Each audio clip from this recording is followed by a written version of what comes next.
Hi, everybody. I'm Maurice Samuels, the director of the Yale program for the study of anti-Semitism, and it's my great pleasure to welcome you here today to the final installment for this semester in our special Benjamin and Barbara Zucker lecture series dedicated to exploring the connections between anti-Semitism and other forms of racism and prejudice. Today, we're especially fortunate to have with us Terrence L. Johnson. Terrence is Associate Professor of Religion and Politics in the Department of Government at Georgetown University, where he's also an affiliate faculty member of the Department of African American Studies and Senior Faculty Fellow at the Berkeley Center for Religion, Peace, and World Affairs. His research interests include African American political thought, American religions, religion in public life, and ethics. He's the author of We Testify with Our Lives, How Religion Transformed Radical Thought from Black Power to Black Lives Matter, which is about to be published by Columbia University Press in 2021. He's also the co-author of the forthcoming Blacks and Jews, an Introduction to a Dialogue, which is going to be published by Georgetown University Press also in 2021. He's also the author of Tragic Soul Life, W.E.B. Du Bois and the Moral Crisis Facing American Democracy, published by Oxford in 2012. His essays have appeared in a number of edited volumes and journals, including the Journal of Religious Ethics, Journal of Africana Religions, Cross Currents, and the Journal of the Society of Christian Ethics. Johnson is also the co-editor of the Religious Cultures of African and African Diaspora People book series, which is published by Duke University Press. Now, the way it'll work today is that Terrence will speak for about 30 minutes, and then we'll have the chance to ask him questions for another 30 minutes. So please submit your questions anytime using the Q&A function at the bottom of the screen. So you're welcome to submit the questions during the talk, and I'll ask him the questions that you submit to me during the talk and after. I won't be seeing raised hand and we won't be using the chat function. So please only use the Q&A. So the title of Terrence's talk today is Grounds for Hope, Blacks, Jews, and the Future of Democracy. Please join me in silently welcoming Terrence L. Johnson. Great. Thank you so much, Professor Maurice Samuels. It's an honor to be here. I'd like to thank the Yale program for the study of anti-Semitism for this opportunity to share my work on Blacks and Jews. And a special thank you to Inessa Laskova for managing the minor and major details of this Zoom discussion. So I come today really with, I would say, a slightly heavy heart, in part because when I initially started teaching this course on Blacks and Jews in America with two colleagues at Haverford College back in 2009, it was really more of a kind of intellectual, sort of theoretical pursuit to explore how history, religion, ethics sort of overlap with this particular set of individuals or ethnic groups within the US. But something changed after Trump's election and with the Charlottesville protests in 2016. And as we sort of think about this moment in terms of what changed for me intellectually and personally, I would like to just have a moment of silence to remember those who were murdered at Mother Emanuel AME Church in 2015 and the Tree of Life Synagogue in 2018. Both groups were murdered because they were Black or because they were Jewish. Tywanza Sanders, Reverend Sharonda Coleman Singleton, Reverend Clementa Pickney, Cynthia Hurd, Myra Thompson, Reverend DePayne Middleton Doctor, Susie Jackson, Ethel Lance, Reverend Daniel Simmons, Joyce Feinberg, Richard Gottfried, Rose Mallinger, Jerry Rabinowitz, Cecil Rosenthal, David Rosenthal, Bernice Simon, Sylvan Simon, Daniel Stein, Melvin Wax, and Irving Younger.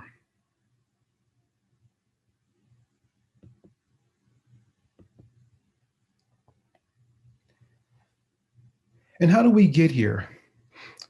When I first heard of the Unite to Right rally in Charlottesville, I assumed it would be a host of characters protesting immigration, um, those illegally entering the borders, or something to do with gay marriage. This idea that liberals are taking over democracy, but I was shocked, right, when I discovered that at the very heart of the rally was about anti-Blackness and anti-Semitism. And as my colleague Jacques Benorbaugh talked this over after we watched this horrific clip, we were stunned by what we discovered. And I want to take us back to that moment.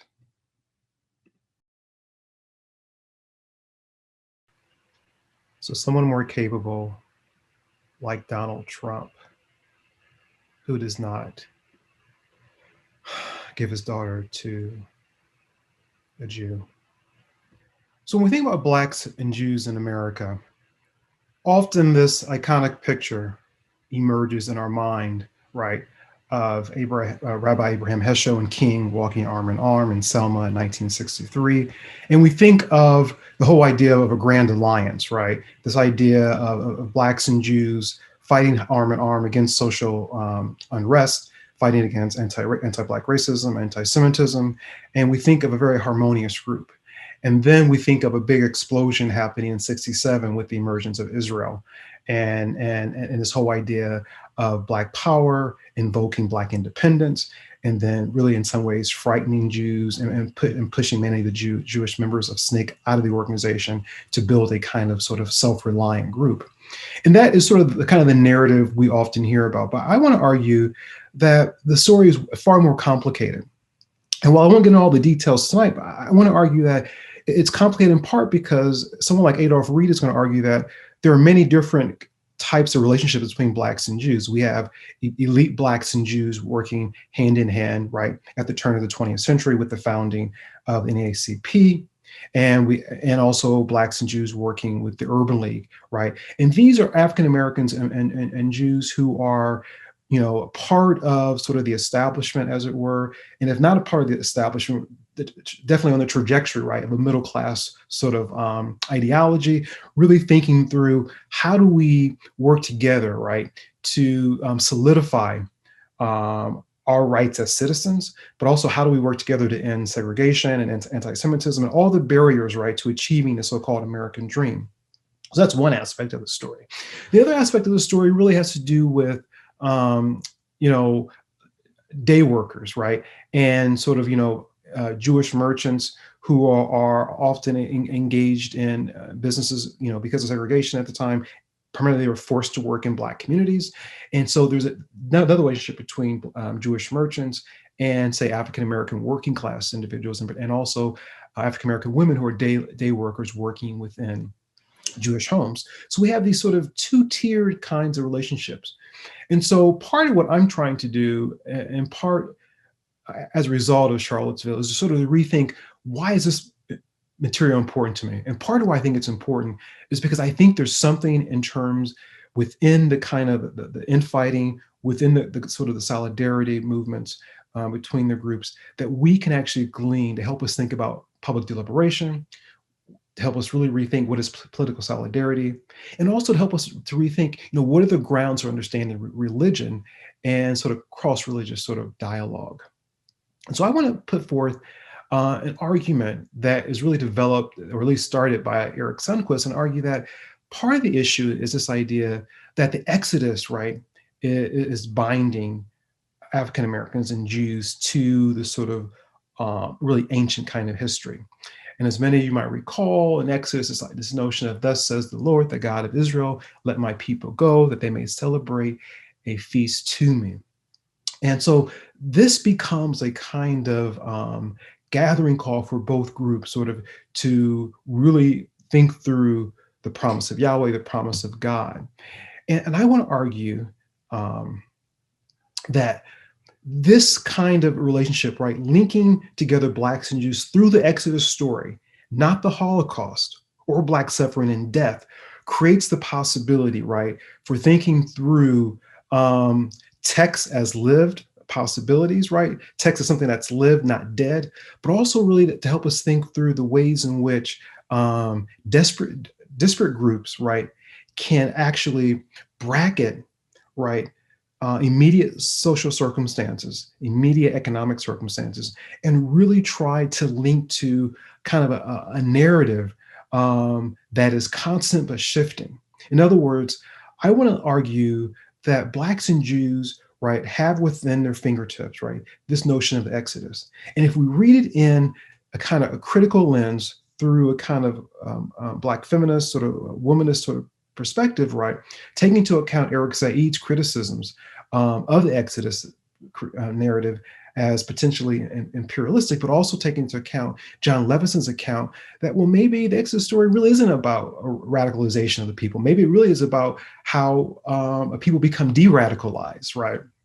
I want to argue that what if we use this Exodus, right, as a way of thinking about what does it mean to exist in the wilderness? And what does it mean to exist as a people who are dispossessed and who are displaced? And if we think about it in these terms, right, we're shifting the debate away from this idea of who's actually a chosen people, right? We bracket that and really focus on this idea of how do we gain material freedom for all human beings?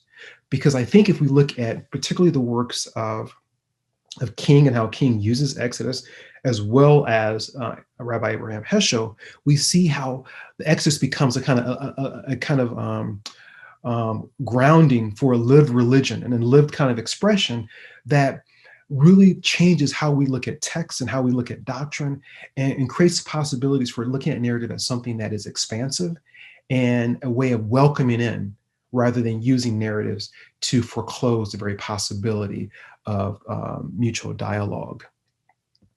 And so I want to, Abraham Heschel was at a conference and spoke of the ways in which religion, right, and race work hand in hand.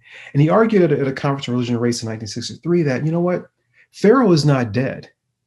And part of the issue that we're facing, right, particularly as American Jews, but also white Protestants, that we have assumed that Pharaoh is dead and that the work of the Exodus is complete.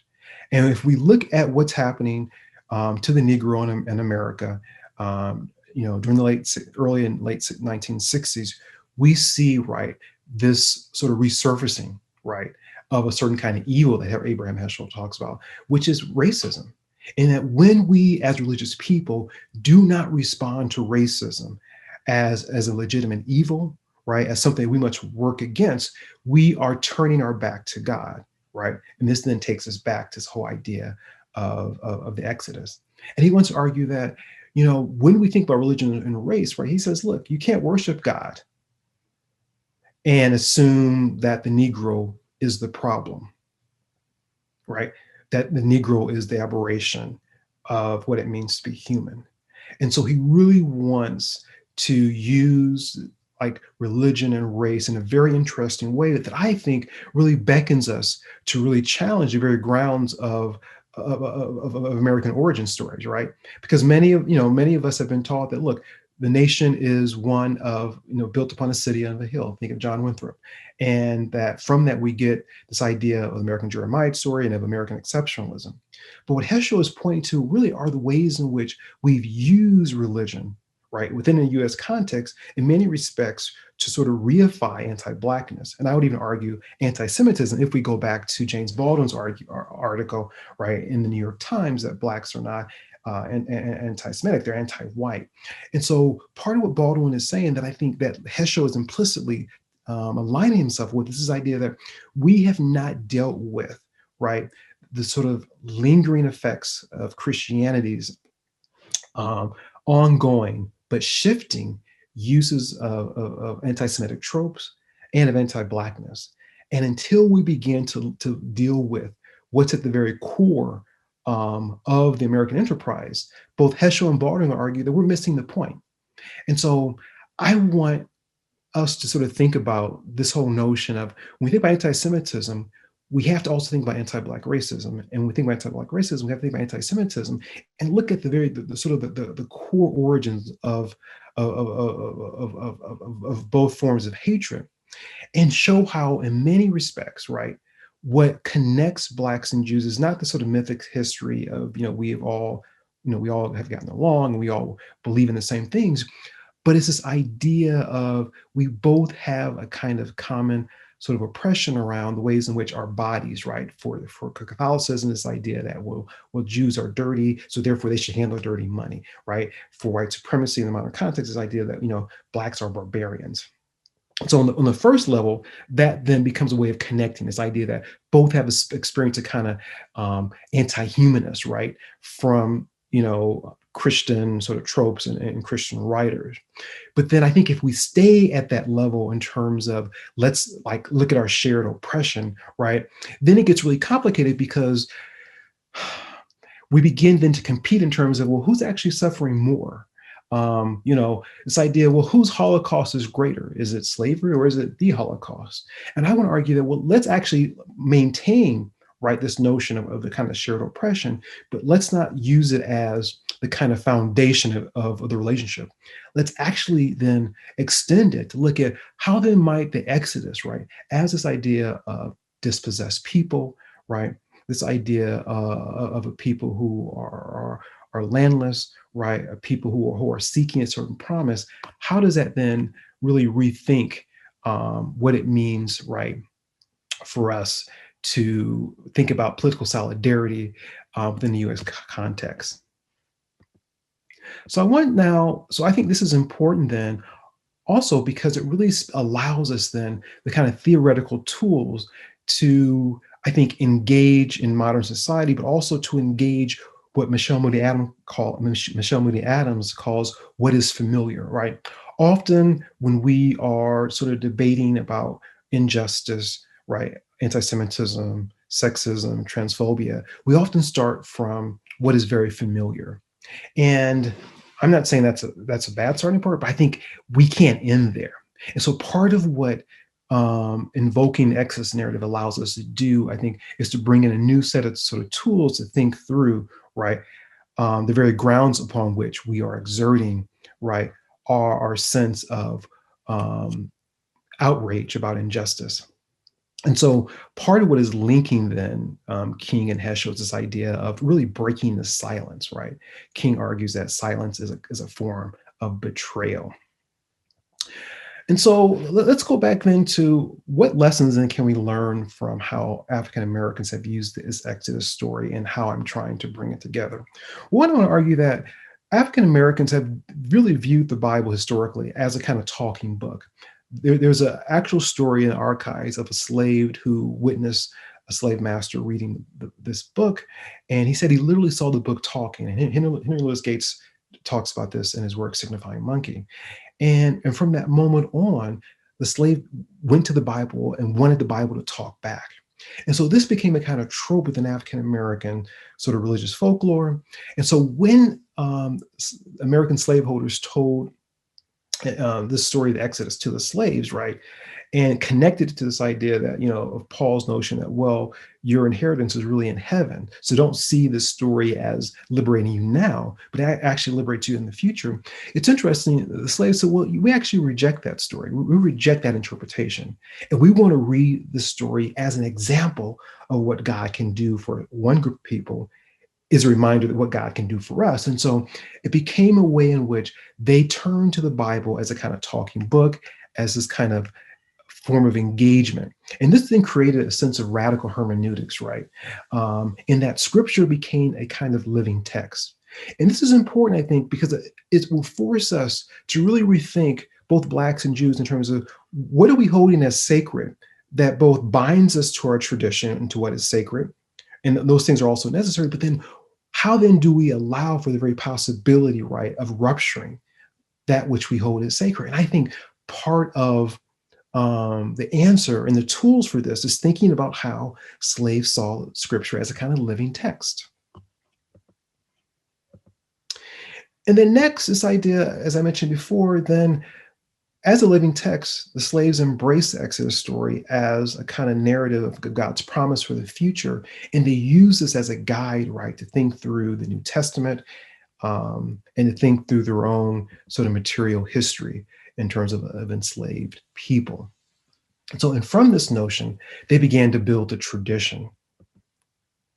And this tradition includes the sorrow songs that W. Boyce talks about, this idea of really the nation's first sort of, music that breathed life into the nation, but also spoke of the life of slaves.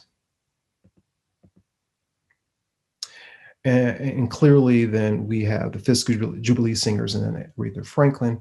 And so I want to connect this to a really interesting kind of story in terms of how we think about, again, the text as living and this kind of dialogical engagement. And there's a famous song by that Aretha Franklin interprets called "Oh Mary, Don't You Weep," and the song sort of links God's liberating hand in the New Testament, right, to Pharaoh's defeat.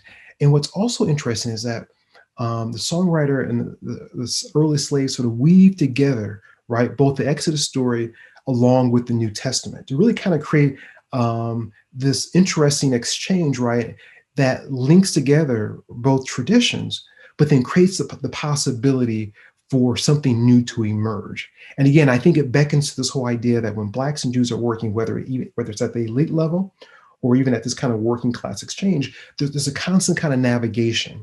And part of that navigation, at least on the part of African Americans, has everything to do with this idea of seeing the text and looking at text in general as a kind of talking book, and how this book creates a kind of dialogical exchange. So I want to read part of the lyrics to you, then play an excerpt from Aretha Franklin. It's the whole idea, "Oh Mary, don't you weep, don't you moan. Pharaoh's army got drowned in the Red Sea. Oh Mary, don't you weep. If I could surely would, I'd stand on the rock where Moses stood. Pharaoh's army got drowned. Oh Mary, don't you weep. Oh Mary, don't you weep. Tell Martha, don't you moan.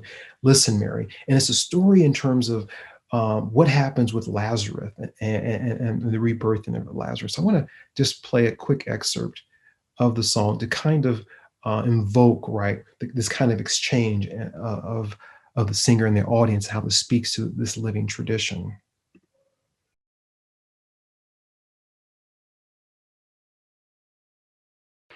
And so part of what I want to show, right, with thinking through sort of music, right, and that sort of exchange is that what we hear in terms of the sort of the lead singer and the choir and so the musicians is right, this sort of constant exchanging in terms of who has primary leadership role, right? This idea of trying to re-narrate a story around the promise, right, that people see within sacred texts.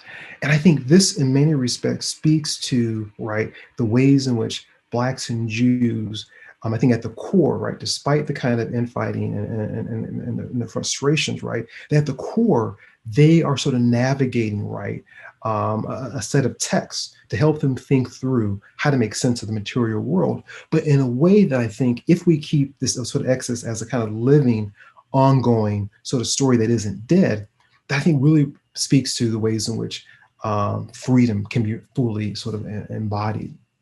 And so, Eric Goldstein reminds us this idea that, that it's extending from Rabbi Heschel, that Exodus is far from being completed.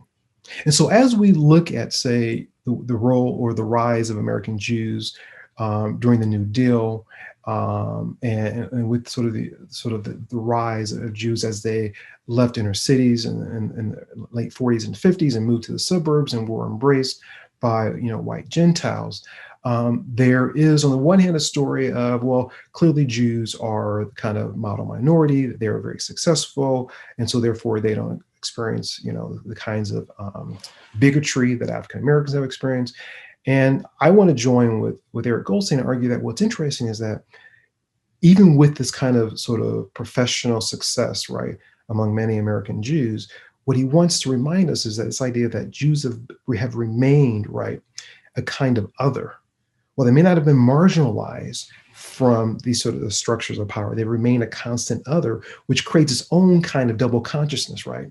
And what we see with the rise of Charlottesville is that otherness is right, is sort of materialized in a kind of unspoken hatred, an unspoken anti-Semitism that seems to surface, right, every few decades, especially when we're experiencing some form of economic or political trauma. And then I want to link that in terms of, well, what is this otherness? How does that link to African Americans? Well, at least this idea what Du Bois called really the Negro problem. And this whole idea that in the American context, right, Blacks have been defined as a legitimate ontological problem. And the nation has been working desperately to figure out how do we solve this problem. And that has been one of the actually the source, right, of what sort of reifies anti-Blackness is that people assume Blacks are the problem.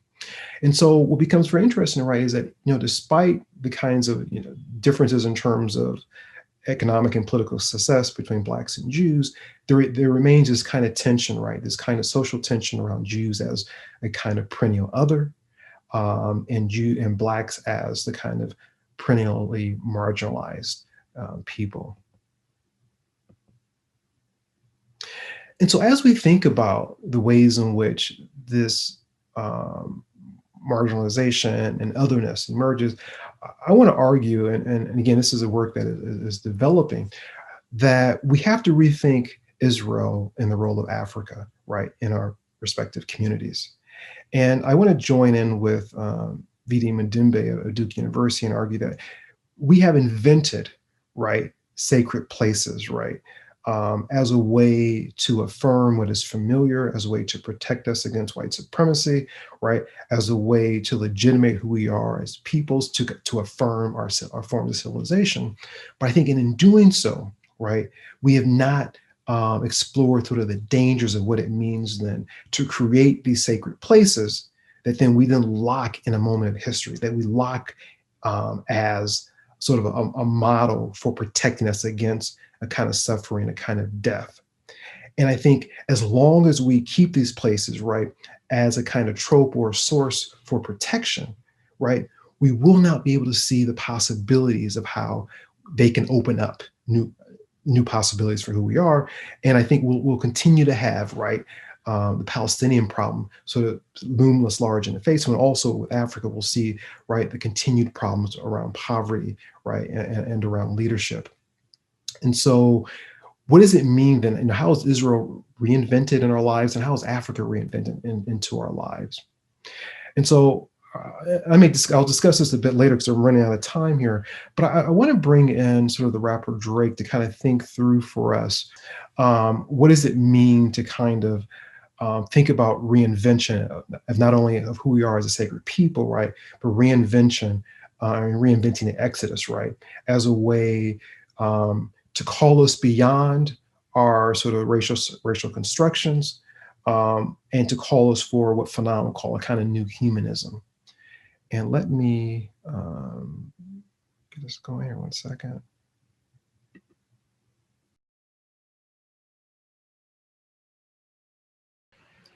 So as we prepare to sort of think through so the grounds of hope, one of the reasons why I wanted to sort of end with Drake is in part to try to invoke the ways in which reinvention, right, happens all the time. And this idea of rethinking Exodus, right, I think is actually necessary because I don't imagine a kind of quote grand alliance happening again. I think the economic disparities are too great.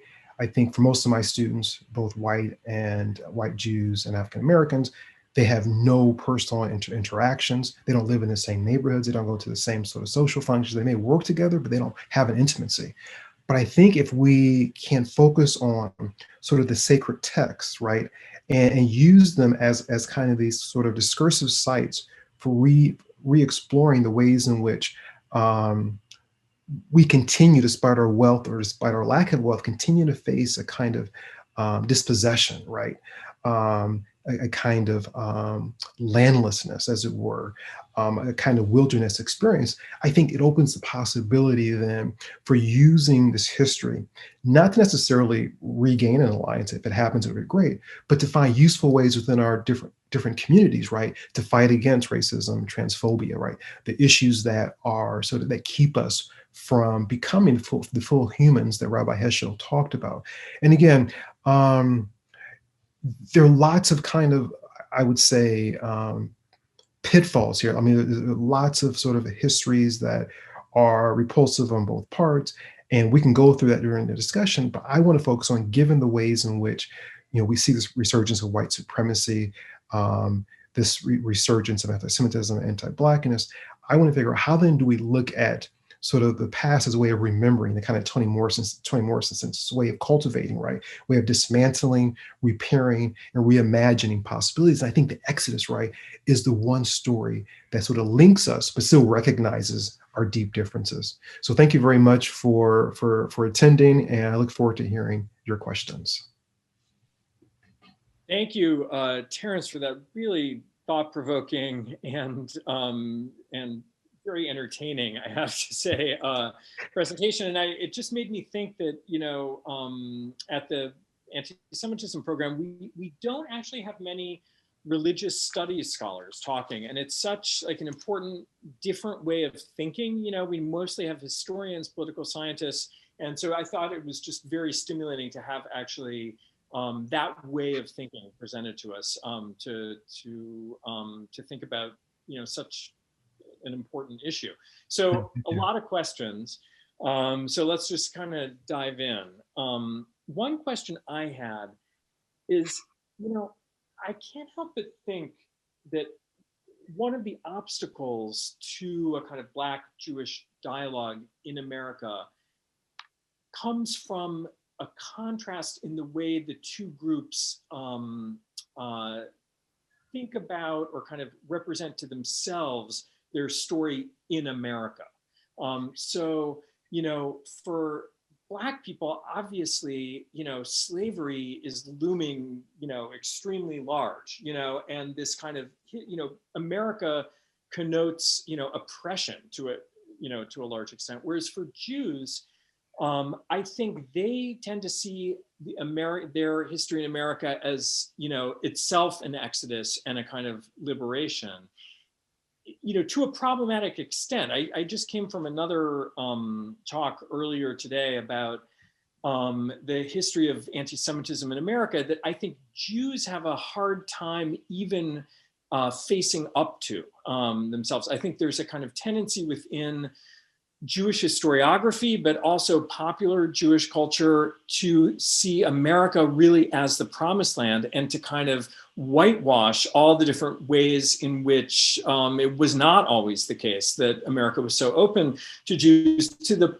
extent that what happened in Charlottesville came as a total shock, and of course in Pittsburgh too. So I'm wondering if you can address those two contrasting narratives of what America means. No, Maurice, that's a great question, and there's so many ways to answer it. I think, what's interesting is that I think about Michael Staub's 20 at the Roots, right? This idea that for many early sort of Jewish families, it was this whole idea when we come to America, right, you stay below the radar, you recognize the opportunities, but you also recognize sort of the imminence of death.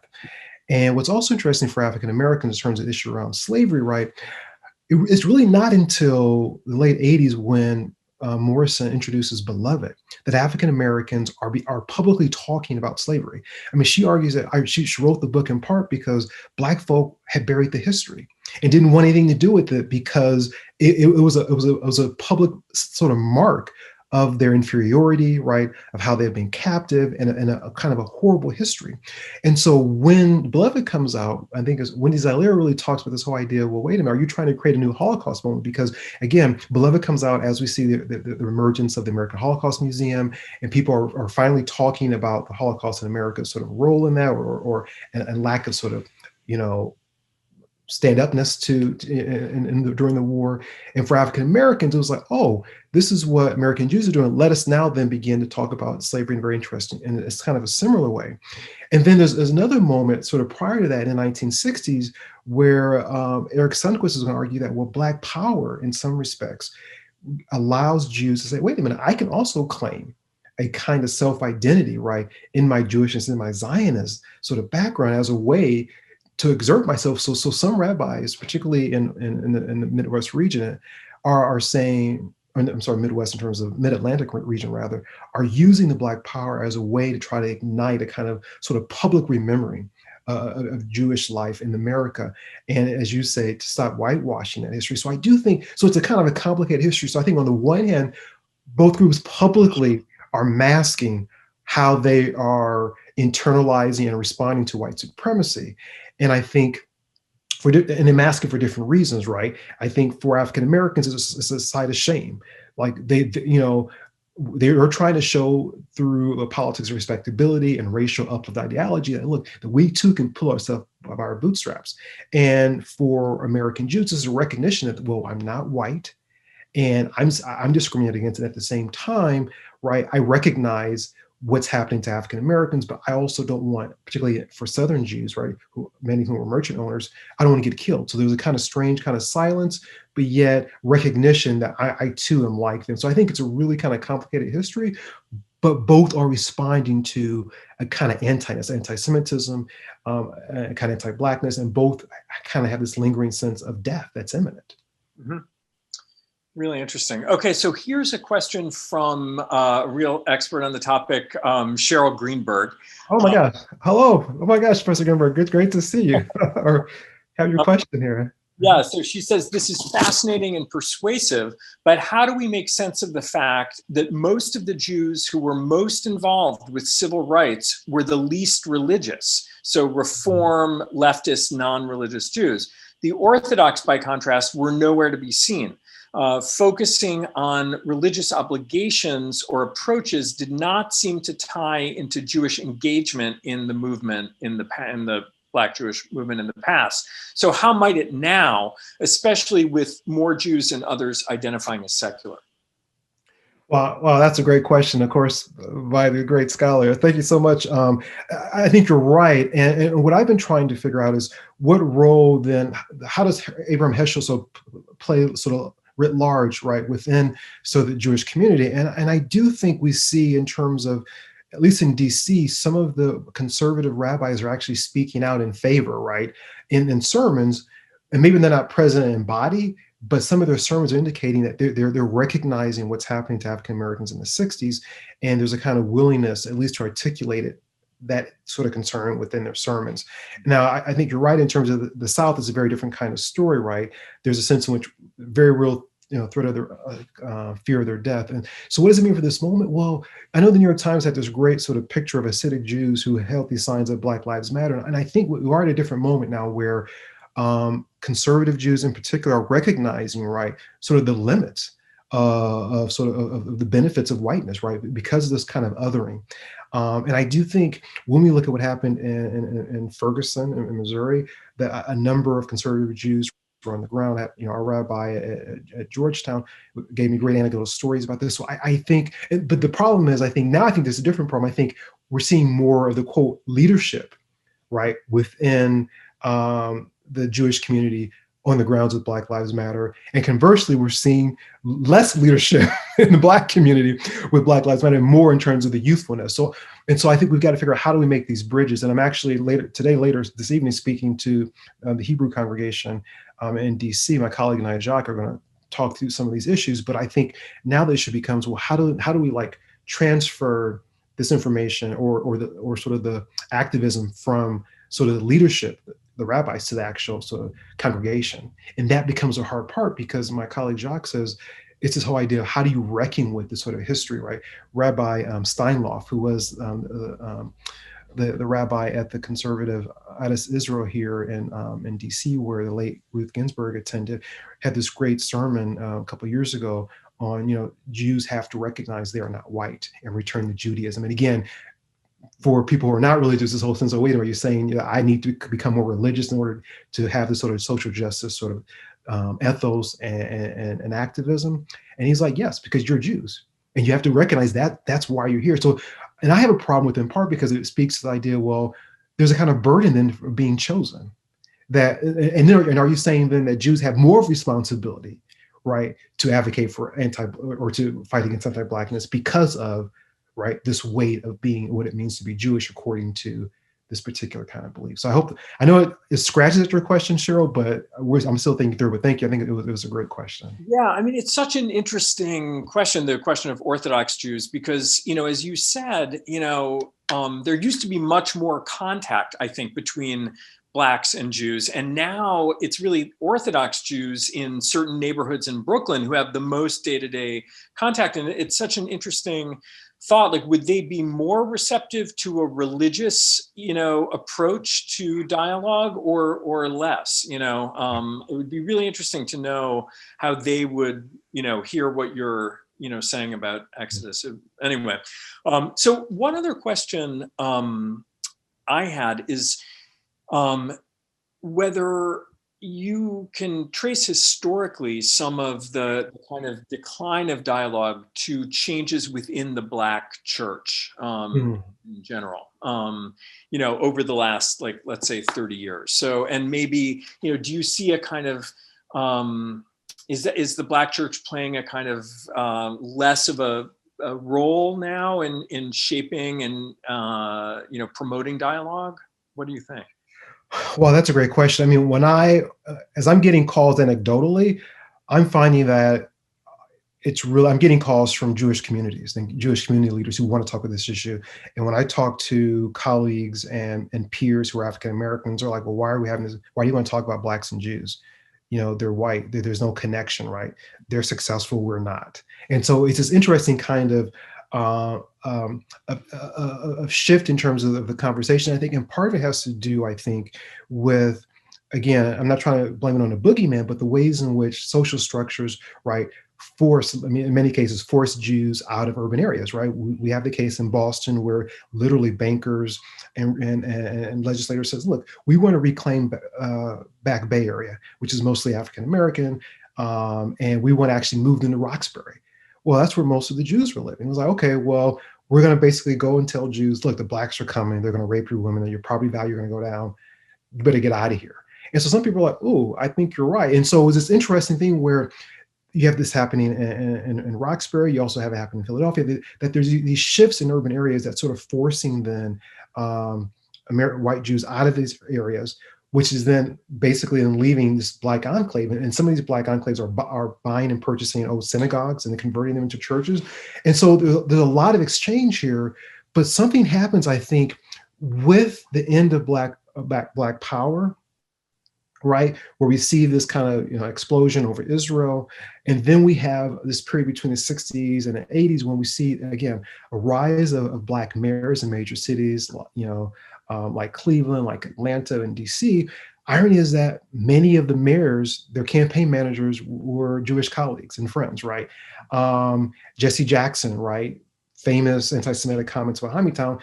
His campaign manager was an American Jew, right, who was really interested in trying to sort of regalvanize the 60s. And so we have this moment between 60s and 70s where Blacks are occupying public spaces, but there's a huge decline, right, in terms of sort of Black wealth, and there's a kind of stagnancy there. And there's also a sense in which Black mayors are having to appeal, right, to the business community, right, which is white, Gentile, and Jewish. So this creates these really kind of strange relationships, right? Again, you're dealing with American Jews, right, who there's some kind of commonality, but they're not in your community anymore. Now they really are simply, right, the face behind the building, quote unquote, or they're your physician. So it really changes the dynamics. So I think for many professional American Jews, they remember the stories, right, around Abraham Heschel and King.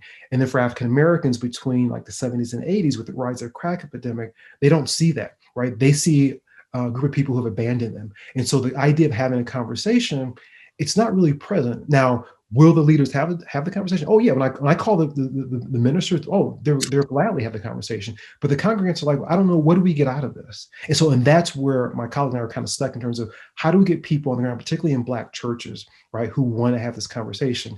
Now, in terms of Black Lives Matter, what's interesting is a number of the young advocates are saying, look, we'll talk to white Jews. If they align with our political ideology or we have some overlap, let's have a conversation. So I'm finding that's where people, interested enough, are galvanizing and forming kind of coalitions, right, are in these sort of extensions of Black Lives Matter, right, which has a very interesting history as well. So in some respects, even though I'm arguing for a retrieval of the Exodus, the religious space, right, is not where it's necessarily happening.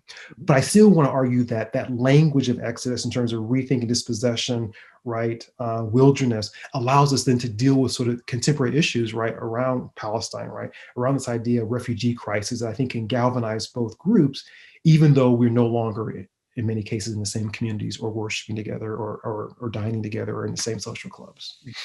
Okay, we're running out of time, so I'm going to ask you like two final questions, and you can kind of answer both either. So one, from the audience, which picks up on something that you've talked about 1967 as this turning point, both because of the Black Power movement and also the Six-Day War in Israel, the beginning of the occupation, and whether you see is intersectionality, for instance, now like an obstacle to, I think a lot of Jews see that as an obstacle, and how you think about that.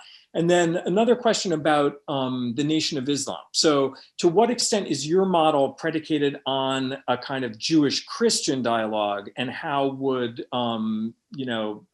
Black Muslims see that question and see the whole Exodus model? No, both very good questions. And I'll start with I guess the hardest one first, in relation of Islam. I mean, I would argue that I see this as a kind of a post-Christian kind of model, right? In terms of really taking the Exodus story outside of the confines of sort of what it means to have a sacred text, a sacred book, and really using it in terms of public deliberation, right? Using the kind of images, right? Not to to reimagine a kind of exceptionalism or kind of chosenness, right? But as a way to think about, in some respects, those who are not very visible, right? In other words, I'm trying to think of a model of how then do we ignite even those who are wealthy or don't have wealth, right? To see that they have is a shared interest in terms of, if you believe in humanity, right, or some form of humanity, can we then agree upon, right, that we've got to deal with issue our refugee crisis, right? Because it speaks to, right, the very depths of who we are and what we think we imagine. So in some respects, I want to take out the Exodus from the kind of religious sacred space and look at it in terms of a kind of working political vocabulary.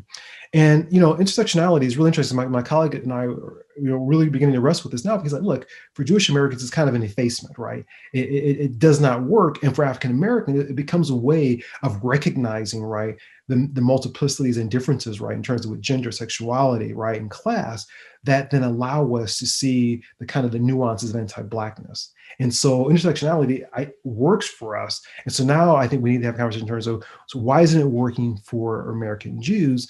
And I wonder, is the question around, is not working, the question of whiteness, right? And thinking through this idea of really exploring sort of the conception of whiteness and the ways in which some American Jews are clinging to that. And really, I want to then bring in Baldwin and say, look, do you want to choose whiteness or choose what it means, or to choose to be human? Because whiteness is a kind of social construction, but it's a real social construction, right? We think about the early citizenship laws, right? In order for the early immigrants to gain citizenship, right, in terms of particularly South Asians who came, they had to say, no, we're not Black, we're white. We're part of the Aryan race. You have to include us as citizens. And so there's a real material good to being white historically. And so I understand part of that kind of that concern. Okay, well, we could really go on all day or all night. You have another talk you have to give, and I know people have to go eat dinner. So we will stop it there and just say thank you so much, Terrence, for that really, really stimulating and really just very smart dialogue. So thank you very much. I will clap on behalf of everyone else. So thank you for coming. No, thank you for the invitation. I had a great time. Thank you.